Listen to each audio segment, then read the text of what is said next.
di tempatnya tuh, rumahnya bagus-bagus. Oh, bagus rumah.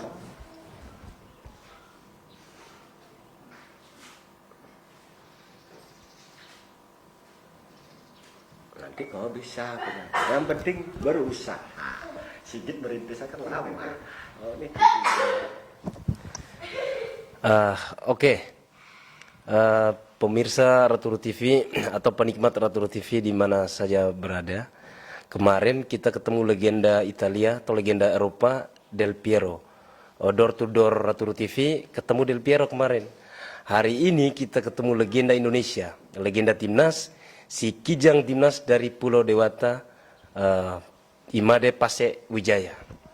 Kita datang langsung ke rumah nih, door to door sama Raturu TV ini. Mau tanya-tanya Coach Pase nih, soal karirnya Coach kemarin, sepanjang menjadi pemain, terus jadi pelatih, terus aktivitasnya nih. Kemarin waktu jadi pemain Coach, Coach bisa cerita sedikit nih, awal Coach masuk Ragunan tuh. Itu gimana sih Coach masuk Ragunan? Dengar-dengarnya Coach sempat pulang ke Bali dari Ragunan Coach ya? Benar. Itu benar ya Coach ya? Benar. Pertama sih kita tahun 83 itu kan diadakan Popnas namanya, Pekan Olahraga Pelajar Indonesia. Nah, disitulah terjaring di seluruh Indonesia, Bali terjaring dua pemain, kiper satu sama saya sendiri. Nah, namanya Listianto Raharjo, sekarang dia sebagai coach kiper di PS Sleman. Awal di sana. Nah, setelah kita mengikuti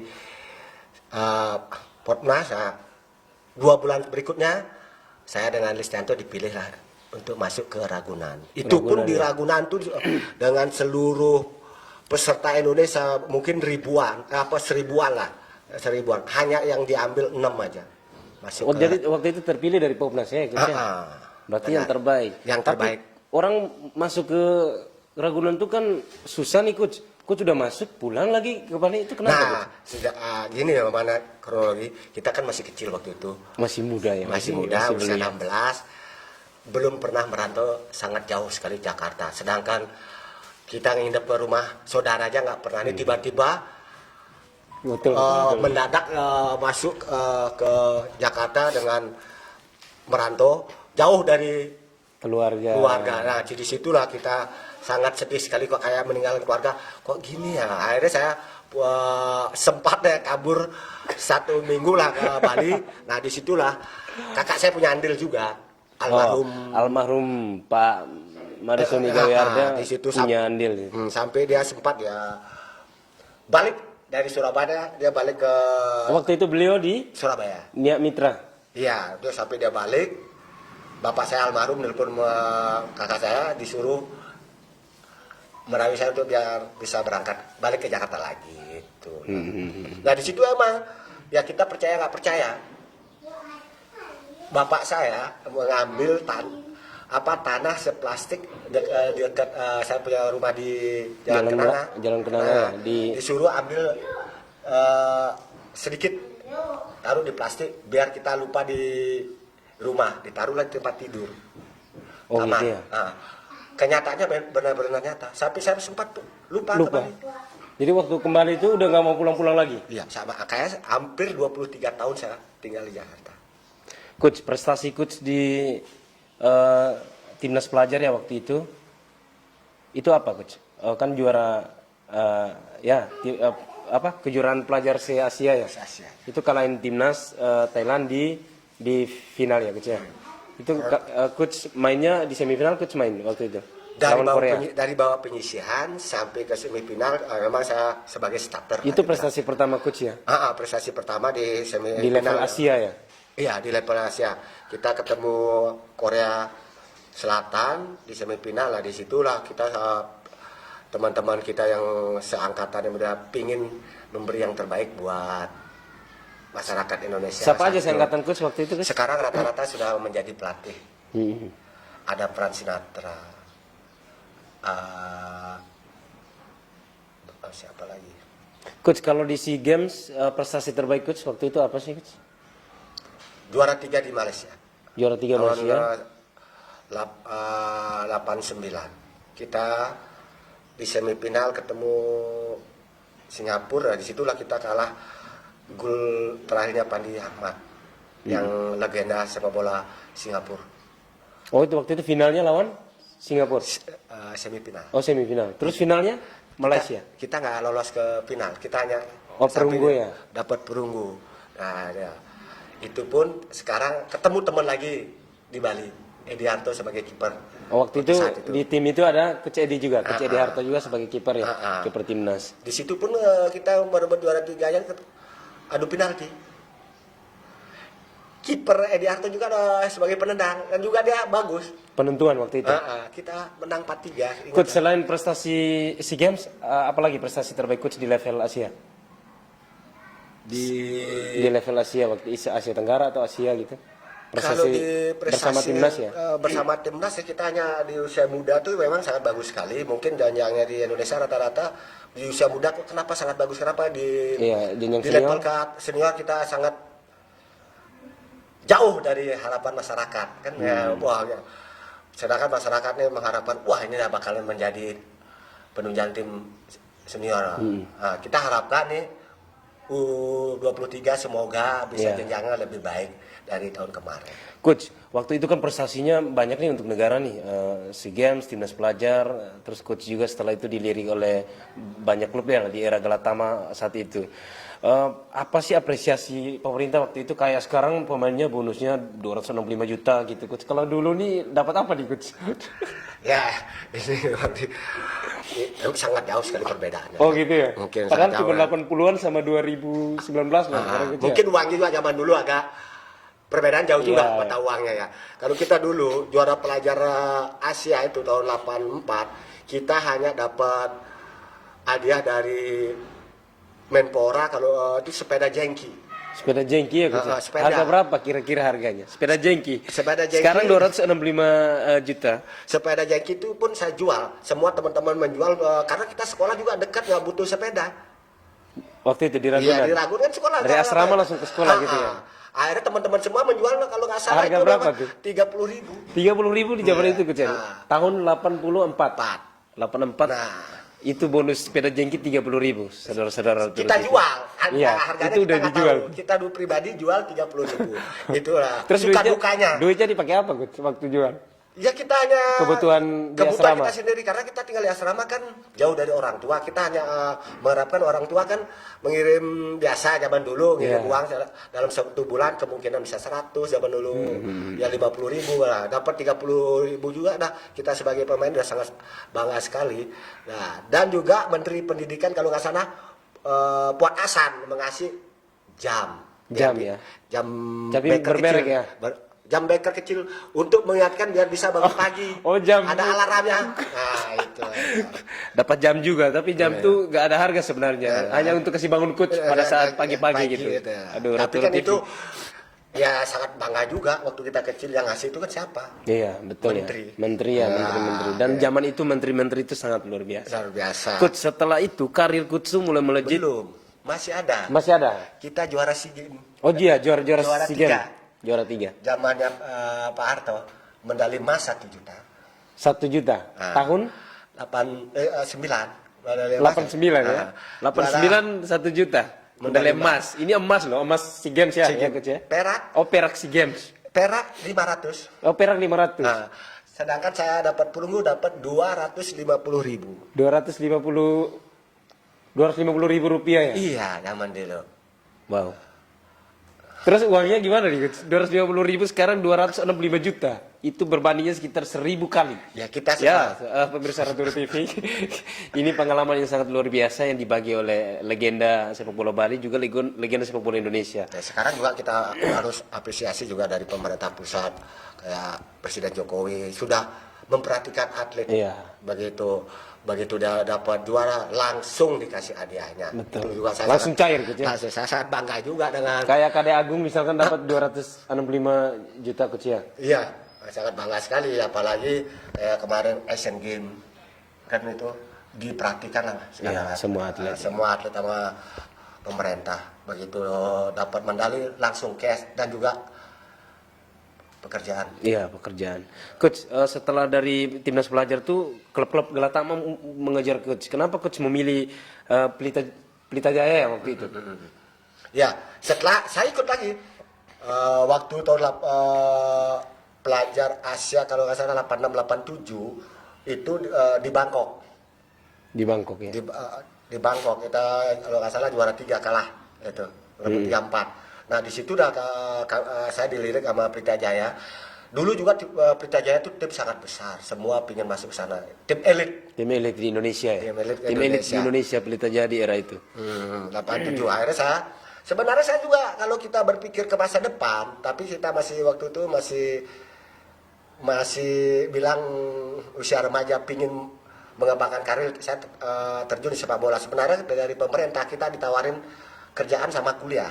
Rata-rata teman saya begitu tamat sekolah di Ragunan waktu zaman dulu langsung kerja di Bank BTN. Oh BTN. Sama dikuliahin.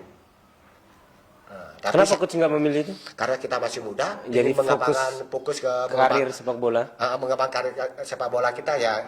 Disitulah kita berjudi dengan masa depan. Coach, dari Pelita Jaya tuh coach kan langsung memang perjalanannya panjang nih coach.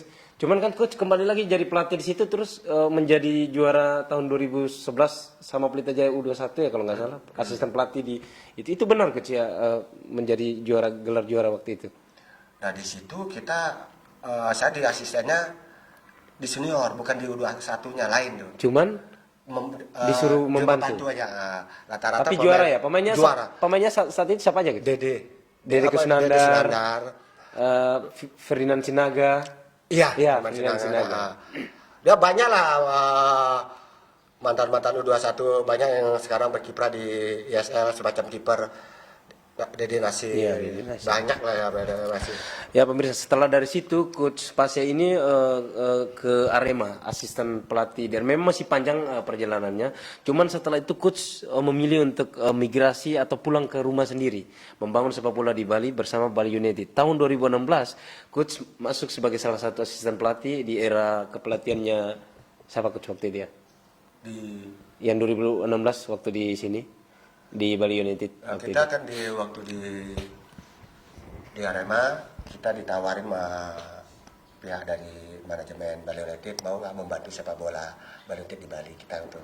Nah di situ saya langsung menerima karena kita merasa terpanggil gitu ya. Merasa terpanggil dan juga saya ada bertahun-tahun juga meninggalkan keluarga berapa kali. Nah terbukti Andika itu sampai tidak pernah terurus anak saya. Untung ada almarhum kakak yang mengurus ya, membina dia sampai bisa jadi pemain profesional. Nah itu lah.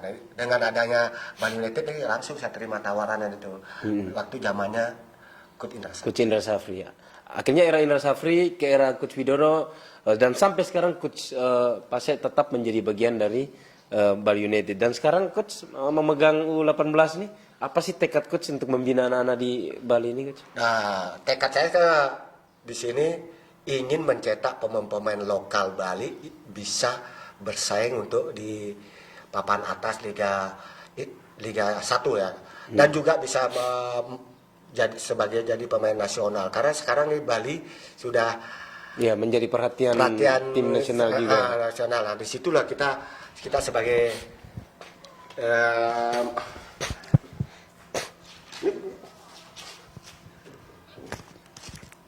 sebagai mantan pemain juga saya ingin benar-benar mencari pemain-pemain lokal yang bisa kita jadikan pemain Bali United. Kalau melihat pemain lokal saat ini di kancah sepak bola nomor 1 di Liga 1 Indonesia, gimana dari sisi jumlah kualitasnya menurut? Sebenarnya pemain lokal kita di Bali dengan pemain lokal yang ada di Indonesia, di luar Bali tidak ada perbedaan. Cuma orang Bali ini kadang-kadang orang tuanya tidak mendukung anaknya untuk memilih berkarir di sepak bola. Karena kalau orang Bali kan punya prinsip kalau laki itu sangat penting sekali. Oh iya.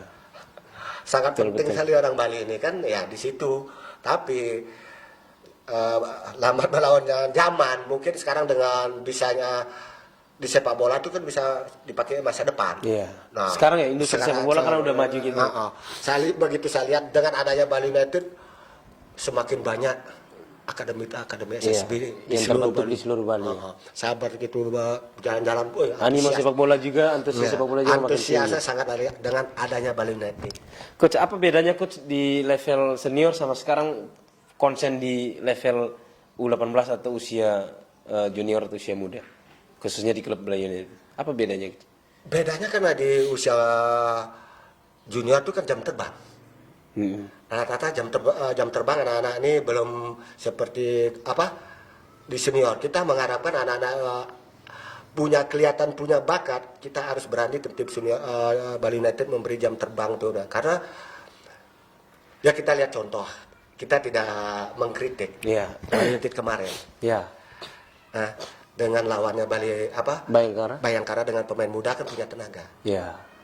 Nah, itu sebenarnya contoh ya. Contoh aja, kita bukan mengkritik. Iya. Tapi Contoh masukan ya. Masukan, memberi peluang lah kalau memang ada. Apalagi itu precision ya. Berani memberi kesempatan untuk bermain pemain muda. Nah, kita memberi mental bertanding juga di situ karena kita pernah sebagai pemain muda zaman dulu kita kalau minim dapat bermain, begitu diberi kesempatan pasti bolanya hilang dan juga kepercayaan dirinya hilang. Coach Min dulu coach. Iya. Saya tuan rumah di sini coach. Tuan rumah acara maksudnya coach. Coach, terus kalau kayaknya kurang kalau senior tuh coach padat banget ya. Away home tuh. Kalau di junior nih kayak waktu lebih banyak di rumah nih. Ya selain dekat dengan keluarga apa aja aktivitas coach? Ya perbedaannya sih memang kita ngikut di senior sama di junior memang sangat padat. Kita belum ada seminggu di rumah sudah berangkat lagi. Belum bolak-balik daerah-daerah ya. Nah, dengan kesempatan diberi kita megang tim usia 18 kan di usia 18 ini nanti kan di kompetisinya mungkin sistem grup. Ya, sistem grup. Jadi dia lebih lama menetap di satu daerah misalkan grupnya di mana gitu. Jadi waktu luangnya cukup banyak untuk keluarga saat ini. Memang saya dari usia muda sampai usia sudah menikah baru tahun 2018 sudah lebih banyak di rumah. Di Bali khususnya di rumah ya. Berarti hampir setengah abad ya coach di luar ya.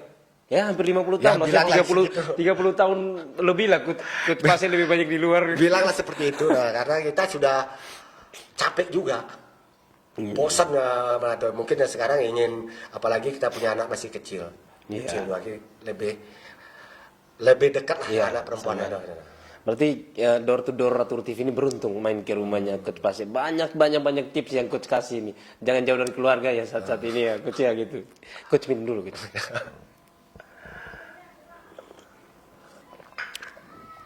Satu lagi coach. Ini target bersama U18 di Pro ya sekarang sebutannya Liga 1 Pro Academy gitu. U18 apa gimana sebutannya untuk kompetisi usia junior coach? Kayak jadi satu dengan Pro Academy. Iya, Pro Academy. Berarti targetnya apa nih? Apa manajemen kasih tahu U18 harus juara gitu? Manajemen Bali United. Ya, semua sebagai pelatih usia dini ya, harus punya target. Harus punya target. Kalau kita punya target berarti kita harus ambil pemain yang bagus-bagus loh. Nah, tapi tujuan saya sebagai pelatih kita memang benar-benar saya ingin mencetak pemain-pemain lokal Bali yang bisa untuk kedepannya Bali United biar tidak beli pemain. Berarti berapa persen U18 ini putra lokal Bali? Ya kita lihat 60%. 60% ada ya? 60%. Kita ingin mencetak seperti Andika kayak Agung, kayak Sukarjo, apalagi itu sebagai panutan. Semoga pemain junior ini bisa punya tekad untuk menembus di level senior Bali United. Coach, ini Andika ini tentunya menjadi satu pemain yang sangat menarik perhatian seluruh masyarakat di Indonesia dan di Bali ya. Karena starting terus nih. Ini gimana coach menjaga aset Andika ini biar tetap on fire, performa tetap jika di luar rutinitas latihan di timnya dia Bali United gitu. Misalnya pulang ke rumah gitu coach gimana sih ngelihat jadwalnya dia makan, tidur, istirahat, latihannya dia coach. Nah, di sini kita sebagai orang tuanya dia kan sudah besar, sudah tahu sebenarnya porsinya. Porsi kapan harus istirahat apa sih. Tapi kita sebagai orang tua ingin anaknya biar bisa bertahan di sebagai starter agak cerewet lah sedikit. Iya. Nah, karena anak muda ini kan masih labil, Iya. maunya jalan-jalan, maunya jalan habis main jalan. Dia tidak tahu gimana energi yang keluar saat bertanding, kan nggak tahu. Dia kan butuh harus istirahat. Nah, di situ kita sebagai orang tua cerewet sekali. Kadang-kadang memang suka berdebat sama Andika. tapi lama-lama dia berpikir, oh benar orang tua. Sebenarnya untuk kepentingan dia ya. Bukan kepentingan saya, untuk masa depannya dia. Jangan hanya berkarir di sepak bola 2 tahun. Iya. Kita ingin berkarir panjang, bila perlu ya sampai usia betul-betul nggak bisa lagi. Saya pinginnya dia sampai 15 tahun lah bermain bola. Kalau bisa, kalau memang ada di Bali United tetap bertahan, dia biar tetap jadi legenda Bali United. Iya. Legenda Bali United Andika Wijaya menggantikan legenda timnas Indonesia dan legenda Bali si Kijang Dewata. Terus satu lagi, coach, hampir seluruh orang tua di Bali semenjak Bali United, artinya mereka mendidik anak-anaknya gitu. Ada nggak pesan coach untuk para orang tua ini biar yang mendidik anak-anaknya ini, kan ada nih yang melatih anak sendiri bawa ke SSB, mungkin tips-tips coach pesan ke mereka biar anaknya bisa tetap berjenjang secara berjenjang naik terus sampai di level yang cocok buat dia untuk main di profesional gitu. Kalau saya lihat di sini di Akademi SSB banyak orang tua terlalu ambisinya. Oh, ambisi ya? Terlalu ambisi. Anak ini masih kecil udah ambisi gitu. Harus ambisi. Juara. Sebenarnya anak usia dini itu kita nggak usah targetin dulu. Iya. Nggak usah kita targetin. Yang penting dia bisa main bola. Tujuan kita sebagai orang tua nanti ke depannya di usia 16 sudah bisa bermain. Iya, usia. Kalau di usia 16 bermain, dan juga anak itu sangat sebagai investasi. Kita sebagai orang tua harus berani menjaga investasi anak, gimana suplemennya. Iya. Menjaga makanannya dia. Jangan hanya punya ambisi hanya itu anak mau juara di turnamen Indro, latihannya padahal masih kecil nih. Itu biarin waktu yang bikin berkembang. Jangan dia terlalu ambisi orang tua, biar anak yang punya cita-cita sendiri. Kemarin saya contoh sendiri. Saya tidak terlalu ambisi. Anak saya Andika pemain bola, marah saya berpikir dia, waduh anak ini nggak bisa main bola, makanya saya kuliahin waktu itu. Disuruh kuliah. Langsung saya pendidikan saya ambil, nggak tahunya saya dengan dia punya motivasi, biar anak sendiri itu yang punya motivasi sendiri. Betul. Jangan motivasi orang. Jangan orang tua memaksa mengubah arahnya dia mau kemana gitu. Kasih biar. Kalau anak itu di SSB nggak dipasang, biarin aja waktu yang berjalan. Biar anak itu punya punya jiwa, aduh kapan kita pingin main, harus semangat latihan kan gitu. Jangan ambisi orang tua biar anak itu main, sedangkan pelatih-pelatih di akademi kan anak ini kan kemungkinan belum bisa di main starter di akademi. Kan rata-rata orang tuanya tuh ambisius sekali. Kalau saya bilang kasih orang tua, biarin anak itu punya ambisi. Satu lagi, coach, kalau menjaga kebugaran ini coach masih main sampai usia saat ini? Di sini kan kadang-kadang kita banyak punya lingsir-lingsir namanya, tim legend lingsir. Ada juga Ratu TV Putra Renon ya, sekali-sekali ikut pasti akan gabung ke situ. Tenang saudara. Kita kadang-kadang ikut mitra Devata. Kadang-kadang media dari wartawan suka kumpul-kumpul, kita ikut. Nah di situ kita gunanya untuk mencari teman persaudaraan dan juga untuk menjaga kebugaran. Sehat itu mahal. Sehat mahal. Tanpa kita yang jaga siapa lagi? Oke, pemirsa Ratu TV, door to door hari ini di rumahnya Imade Pasya Wijaya, legenda sepak bola Indonesia, si Kijang Dewata. Cukup sampai di sini. Kita akan bertemu di dialog door to door selanjutnya di waktu yang akan datang. Terima kasih Coach Imade Pasya Wijaya. Terima kasih. Semoga sukses TV Ratu TV. Coach minum dulu, Coach. Okay. Ini rumah kita, Ratu TV. Ini live. Masih live. Ya, ini kita bersama pemilik Ratu TV, Mas Sigit. Mas Sigit ini luar biasa, saudara. Legenda sepak bola award media TVRI. Ini juga ada rekan kita dari Ratu TV, namanya Alid Binawan. Dari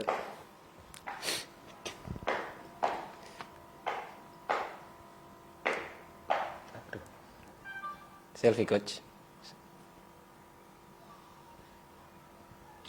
Ya, terima kasih. Langsung di IG. Langsung di medsos ya, Dit. Jam berapa ke Indra Safri? Ketemu Indra Safri? Ini habis dari coach langsung ketemu Indra Safri. Jam berapa? Coach Indra.